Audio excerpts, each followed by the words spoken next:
大家好，这里是赵宇霞，一个让你看透金钱真相的频道。今天我们就来看看稻盛和夫说的，让你在未来很值钱的7个能力。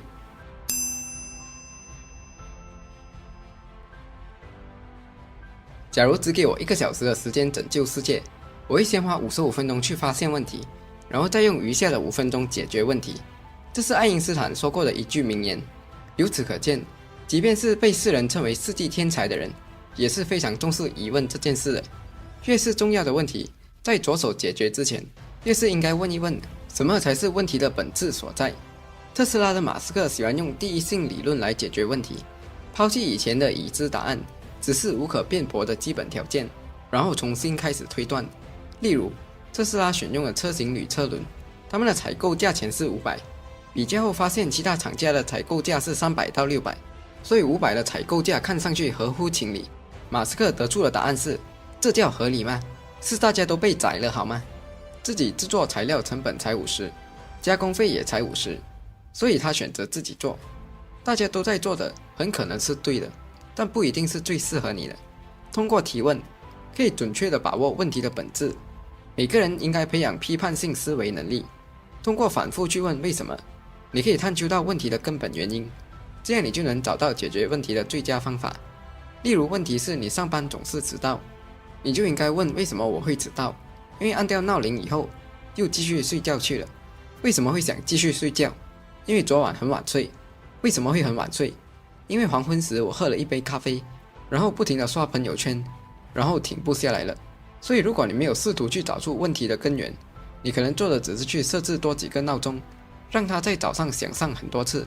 但事实上，你需要解决的问题是，晚上不要没完没了的刷朋友圈，也不要在靠近晚上的时间里喝咖啡，这样你才会在白天感觉更有活力。你应该简化你的问题，就只关注解决最本质的那个问题，不要让其他不重要的问题或噪音影响你的专注力。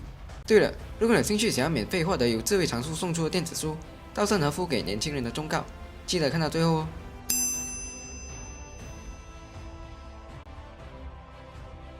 人并不缺少机会，而是缺乏把握机会的能力。亚洲首富李嘉诚说过这样一句话：富人就是当别人不明白的时候，他明白他在做什么；当别人不理解的时候，他理解他在做什么；当别人明白了，他富有了；当别人理解了，他成功了。为什么世界只有1%的人成功，而99%的人不能成功呢？因为99%的人大脑里都有4个字：我不可能。我们做一个假设，在超市设一个抽奖台，大家来抽奖，要是哪位抽中了，就发给他100万奖金。肯定有人说这不可能，绝对不可能。世上没那么好的事，就算有，也不可能落在我的头上。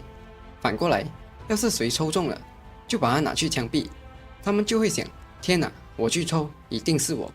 为什么成功不属于我们，而失败却会属于我们呢？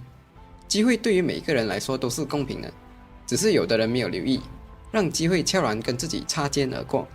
当时大家都知道泰森打拳咬耳丑闻的报道，许多人看过笑笑就算了。但美国的一个犹太商人，在咬耳丑闻发生之后，赶紧推出了一种形状像耳朵的巧克力，上面缺了一个小角，象征着被泰森狠咬的霍利菲尔德的那只著名的耳朵。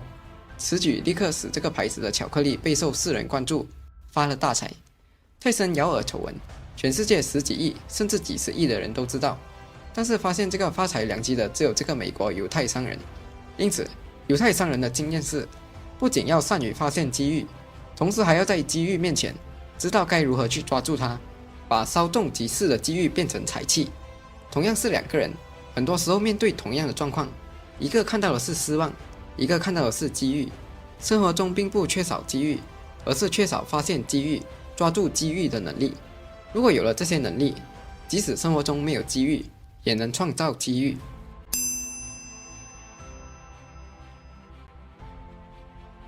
低级的欲望靠放纵，高级的欲望靠克制，顶级的欲望靠煎熬。在2022年，23岁至45岁的人当中，数据显示 70.7% 的人买了书没看， 69.5% 的人报名了健身课程后去了不到10次， 79.3% 的人学英语中途放弃。人与人之间的差距就是被这些看不见的自律拉开的。只要放松对自己的要求，愿意放纵自己，就可以迅速满足自己的各种低级欲望，比如看短片、玩游戏、聊八卦等。面对低级的欲望，你可能会情不自禁地沉浸其中，并且很快不可自拔。所谓高级欲望，比如好身材、财富、好名声等，这些东西都要透过克制欲望才能实现。许多看过电影《我不是药神》的观众，都记住了电影里一句很扎心的台词：这世上只有一种病，穷病。但你可能不知道的是，电影里饰演吕受益的王传君，为了演出病人的虚弱和消瘦，很早就开始减重，每天跳绳4000下，后来增加到每天8000下。电影开拍时，他已瘦了整整15公斤。为了更真实地表演出被病痛折磨的憔悴与挣扎，他将自己的头发剃成了斑秃，然后又熬了2天2夜没合眼。最终他获得了金鹿奖最佳男配角和其他权威奖项的提名认可。从此前的无名之辈稳稳步入电影一线演员之列。越自律的人越懂得对自己下狠手，得到的回报可能就越大。很多人向往和追求自由，但你可能不知道的是，越自律才越自由。你无比自律，在职场上专注工作，能力出众，工作做得总比老板预期的好，你升职加薪，实现财务自由，想买什么就买什么。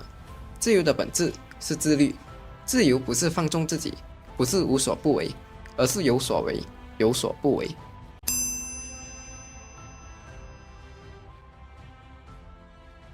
放弃和坚持是2种同样重要的能力和品质，需要均衡的培养。人生是一个从选择到坚持，到放弃再到选择的循环过程。在这个过程中，有喜悦，有悲伤，有抱怨，有遗憾。很多时候，很多事情从选择的源头就开始出错了。坚持有时并不一定能带来可观的改变，放弃也是需要勇气的。所谓的坚持，不是不要放弃，而是放弃后坚持寻找另外一个方向，再继续干。人生就是在不断选择，不断放弃，不断迎来新的希望。林肯曾经说过，人的一生最重要的2件事就是善于选择和敢于放弃。许多人一生碌碌无为，就是因为舍不得放弃。敢于主动放弃，既标志着新的人生的开始。放弃错误的选择，别在沉没成本中耗尽自己的精力。即使面对已经付出大量时间和金钱，也要学会放弃。方向错了，执着就是愚蠢。电视剧《赘婿》中，乌启门知道了蚕丝生意的一手消息，于是连夜订购了半个江陵城的蚕丝，准备垄断独赚一笔。但因为消息的不稳定，各行业出现恶意竞争，慢慢的他变得资金不足，甚至不惜向地下钱庄借钱。尽管如此，他仍然不肯放弃蚕丝，觉得自己花了那么多的心思，一定可以扭转乾坤。但最后他沦落了个破产的结局。方向错了，再努力也不会有好的收获。如果他能在知道消息时去多方打听，得到确切消息，或是在出现资金不足时不去借钱，而是想着其他方法将蚕丝出手，也不至于落得破产。他的方向错了，一步错便步步错，再努力也不会有意外的收获。有时放弃也是一种能力。错误的选择就如同握在手中的沙，握得越紧，流失的越多。腾出双手，或许才能抓住更好的东西。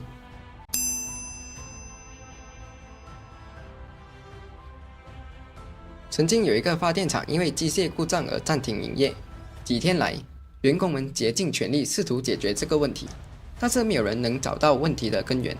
在绝望中，工厂经理找到了一个顾问。不久之后，顾问满怀信心地走进工厂，花了几个小时非常有意思地四处走动，以了解每个组件以及它们是如何相互作用的。他又花了几个小时问工厂经理和员工一系列问题。最后，他回到他之前检查过的一个地方，按下了一个按钮。令人惊讶的是，机器开始运转，这个问题已经解决了。天哪！经理惊叫道：“你做到了，我该给你多少钱呢？”顾问自信地回答：“10万美元。”经理却说：“你只是按了一个按钮，你怎么解释这一点？”顾问掏出一支铅笔，从口袋里掏出纸，接下来他写了以下内容：按下按钮值1美元，知道该按哪个按钮值99999美元。这个故事体现了知识的力量，在某些情况下，有知识可以提供1000倍的杠杆。现在的社会大学才是最为深奥的，其实毕业了才是真正学习的开始。你在学校学的那些知识，到了社会真正能用到的少之又少，所以还是要不断的投资自己。只有不断学习的人，才是最有竞争力的人。学习的方法有很多，第一种是自学，现在各大名校都有网上课程，免费的，搜索一下都可以找到。其次是从书本上学，书本是我们学习最好的工具，只是现在多媒体越来越发达，不少人开始渐渐脱离了书本。第二种是向别人学习，首先可以向本行业的有经验的前辈或者比自己强的人学习，看再多的书，学再多的知识，都比不上真真切切的看到一个能作为自己楷模的人影响深远。有时只有亲眼目睹别人的眼界、思维和胸襟，才会幸福，才能明白自己的不足。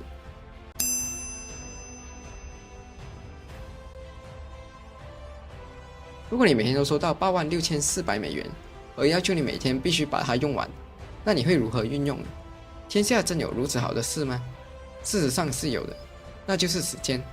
我们每个人每天都有86400秒进账，合理的利用管理时间，你就可以创造财富、爱情、成功、健康等。人生最宝贵的2项资产，一项是头脑，一项是时间。无论你做什么事情，即使不用脑，也要花费时间。因此，管理时间的水平高低，会决定你事业和生活的成败。每个星期有168个小时，其中56个小时在睡眠中度过，21个小时在吃饭和休息中度过，剩下的91个小时则由你来决定做什么。每天13个小时，如何根据你的价值观和目标管理时间，是一项重要的技巧。时间管理和理财一样的道理，理财就是理清你的钱花到哪里去了。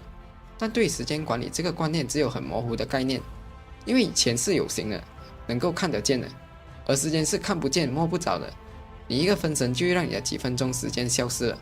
对于时间管理，唯一的方法就是严格执行计划，拒绝拖延。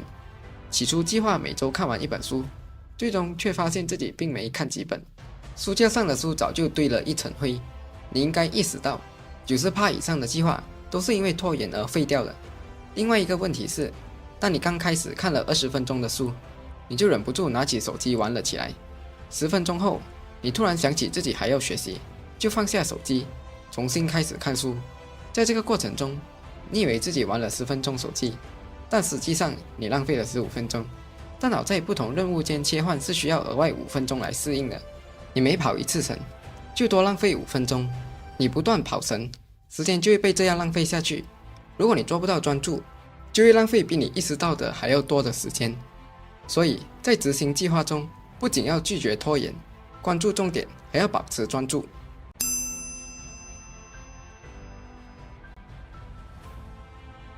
记得我曾读过这样一则故事：草地上有一个蛹，被一个小孩发现并带回了家。过了几天，蛹上出现了一道小裂缝，里面的蝴蝶挣扎了好长时间，身子似乎被卡住了，一直出不来。天真的孩子看到蛹中的蝴蝶痛苦挣扎的样子，十分不忍，于是他便拿起剪刀把蛹壳剪开，帮助蝴蝶脱蛹出来。然而，由于这只蝴蝶没有经过破蛹前必须经过的痛苦挣扎，以致出壳后身躯臃肿，翅膀干瘪，根本飞不起来，不久就死了。自然，这只蝴蝶的欢乐也就随着它的死亡而永远消失了。这个小故事也说明了一个人生的道理：要得到欢乐，就必须能够承受痛苦和挫折，这是对人的磨练，也是一个人成长必经的过程。所谓抗挫力，也称心理弹性能力，指的是人在面对逆境时的处理应对能力。心理研究发现，面对挫折与困难，决定一个人成功与失败的关键是抗挫力的高低。抗挫力强，可增强个人的生命力，提升个人直面挫折和挑战的勇气与智慧。在生活中接受挫折与失败的历练，是人们一生的必修课。从过去媒体报道的案例中，我们不难发现，一些人的抗挫力较差，主要原因是过分强调成功的社会文化，给我们带来压力和错误认知。很多人对失败和挫折产生排斥心理，从而形成了输不起的心态，甚至因此产生了严重的羞耻感和挫败感，让挫折带来的负面情绪更加雪上加霜。英国哲学家培根说过，超越自然的奇迹多是在对逆境的征服中出现的，关键的问题是应该如何面对挫折。人生在世，谁都会遇到挫折，适度的挫折具有一定的积极意义，它可以帮助人们驱走惰性，促使人奋进。每个人都会被挫折打倒，但不是每个人都能重新站起来。希望你能成为那个站起来反击的人。如果你喜欢这类型的影片，记得按赞、留言、订阅。我们下个影片见，拜。